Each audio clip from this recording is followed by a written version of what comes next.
Hello అండి, నమస్తే. నేను Srilakshmi. Welcome back to Srilu smart and simple. ఈరోజు మన వీడియోలో మనకి నార్మల్గా అందని బాగా హైట్లో ఉన్న కబోర్డ్స్ని నేల మీద నిలబడి చాలా చక్కగా ఈజీగా ఎలా క్లీన్ చేసుకోవచ్చో చూద్దామండి. చాలా అంటే చాలా సింపుల్గా ఉంటుంది.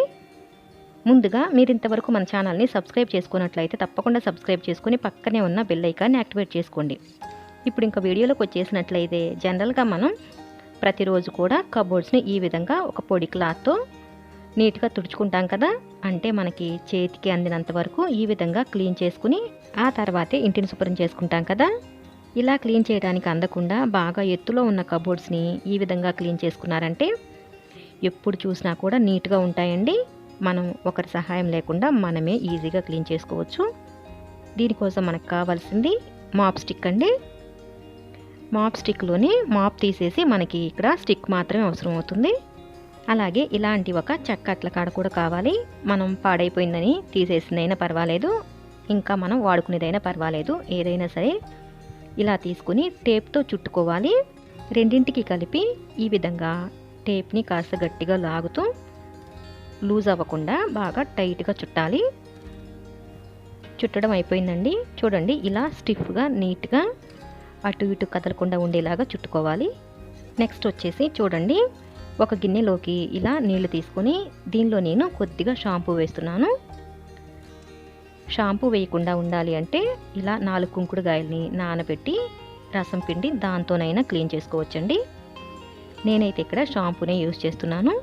మనం సర్ఫ్ అయినా తీసుకోవచ్చండి, కానీ ఇక్కడ షాంపూ అయితే ఇంట్లో క్లీన్ చేసిన తర్వాత కూడా మంచి స్మెల్ వస్తుందని నేను షాంపూ తీసుకున్నాను. దీన్ని ఈ విధంగా నీళ్ళల్లో బాగా కలపాలి. ఇప్పుడు చూడండి, ఒక స్పాంజిని తీసుకుని ఈ నీళ్ళల్లో తడిపి శుభ్రంగా పిండుకోవాలి. ఇలా పిండేసిన తర్వాత దీనికి ఒక చిన్న హోల్ పెట్టుకోవాలండి. నేను ఆల్రెడీ సిజర్తో ఈ విధంగా హోల్ పెట్టాను.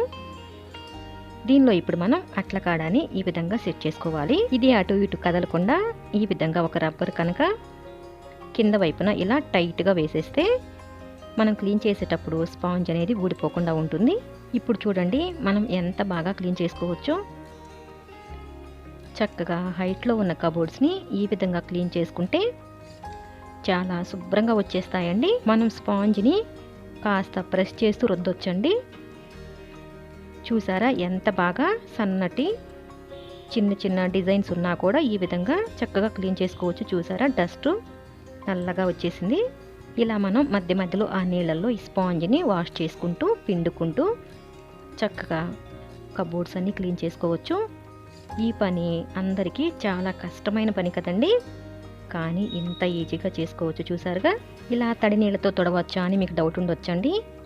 రెగ్యులర్గా అయితే తొడవకూడదు, కానీ మనం ఎప్పుడు 3 మంత్స్కో 4 మంత్స్కో ఒకసారి అయినా సరే ఇలా వాటర్ పెట్టి తుడుచుకోవచ్చండి. అలా తుడిస్తేనే మనకి కబోర్డ్స్ అనేవి నీట్గా ఉంటాయి.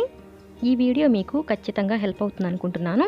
నచ్చినట్లయితే ప్లీజ్ అండి తప్పకుండా లైక్ చేసి షేర్ చేసి మీ అభిప్రాయాన్ని కామెంట్ సెక్షన్లో తెలియచేయండి.